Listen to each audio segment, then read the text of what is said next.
the George W. Bush administration, the wars and the financial crisis really set into motion like a bad, dangerous thing, where it almost like I think there was like an effort to distract away from I think there were powerful people who wanted to distract away from how much the powerful people had fucked over the country. And then there was kind of like this effort to pit people against each other. And then I think it was very easy for people to fall into that and just get very, very tribal and very, very isolated. I also think there was like this knee-jerk reaction from journalists to not confront their own obvious failure.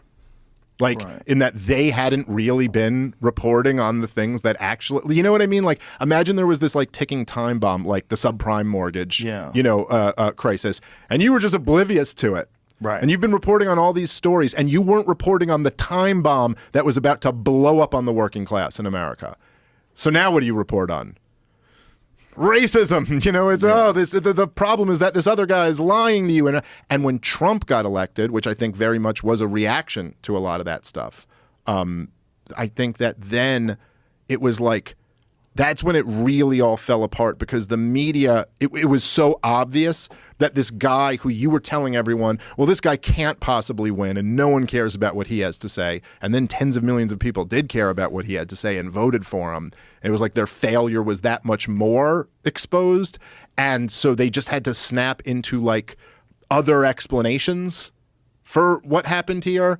No, it's not that we failed on the job for 30 years. It's that Russia and racism and misinformation and like all of this stuff. But I do think in a lot of ways it was a concerted effort. You ever see that that cartoon, which it's like a banker in like his corner office, and outside his window is all the Occupy Wall Street people protesting, and he's on the phone and he says, "Introduce them to identity politics." You know, like I'm not saying, I don't know if it went down exactly that way, but I think that cartoon's getting at something. Like I think there's a reason. I just don't. Do you think the government is that competent that they could brilliantly socially engineer civilization that way? I think a lot of the private interests that own our government are pretty competent, actually. You know, I think the government works in very sloppy ways, but if you look at it from the perspective of, say, like, you know, Lockheed Martin and Pfizer and companies making, you know, hundreds of billions of dollars in profits, they're actually working very well. You know, like the system's working very well toward that end. And I just don't think it was completely organic that after we had these disastrous wars and a financial crisis, and after you had the Tea Party and the Occupy Wall Street movement, that all of a sudden on some grassroots level, we were like, we need to have a national conversation about chicks with dicks. Yeah. Like, I don't think that just happened. You know what I mean? Like, I don't think that's like every day that's what we got to talk about now. That's the new thing. What is the gentleman's beautiful name from trans Russia? women. I'm sorry. The Russian guy who used to work for the KGB, Yuri. Yes, I know you're talking about. What is his last name? Jamie Bentonov. I know exactly what you're talking about. Who gave the like lectures on how the Soviet Union was destroying America in the next generation? And he talked about this in 1984. Mm-hmm. This was during the Soviet Union time. Yuri Bezmenov. Yep, that's him. Yuri Bezmenov gave a speech describing exactly America in 2023, describing how Russia had eroded, the Soviet Union had eroded all of our institutions and gotten in there and implanted ideas of Marxism and reinforced these ideas, and that this was undoubtedly going to lead to the demise of America. There's but the way he lays it out, it's compelling, and there's definitely a lot of things that kind of happened exactly like he said they would happen. Yeah. And it's not, you know, it's kind of evolved. It's not really like traditional Marxism is kind of dead. No one's really advocating for like government ownership of the means of production. It's more now, it's just kind of like, it's really like corporate control of government with this weird, like what they call cultural Marxism, which I don't like the term because it means different things to so many different people.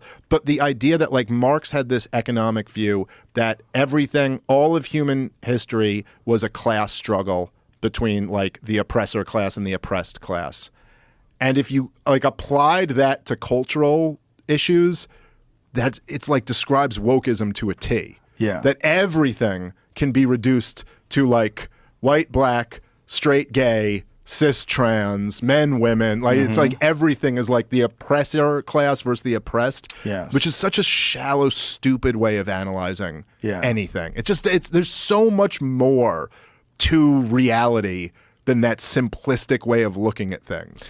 But it's so attractive to people, which is really fascinating. And that was what Yuri had described in this speech, and how it would captivate people. It's just, I don't want to believe, here's an interesting thing about something like that. Like, even though we're saying everything he described seems to be happening right now, he describes wokeism to a T, he described what's happening in this country to a T, I still have an impulse, an undeniable impulse to reject it. Like, no, they didn't do that. No, they're not that smart. No, that's not what happened. There's a part of me, for whatever weird reason, and I think everybody has this part of that, that doesn't want to believe that something's happening while it's happening. There's a thing that's going on right now because we're so accustomed to being able to do what we do. We're so accustomed to be able to drive to work and do this and hang out with your family and go out with your friends. We're so accustomed to this. We don't imagine a world, despite all of the evidence of history. You could go see the Colosseum in Rome. You could go see the Acropolis and the Parthenon. You can go see all of these great empires that no longer exist. There's just stone structures where these people used to rule the fucking world. But in our mind, that was then. And right now, everything's amazing, and we're perfect. And if we could just get a trans president, we could fucking solve this.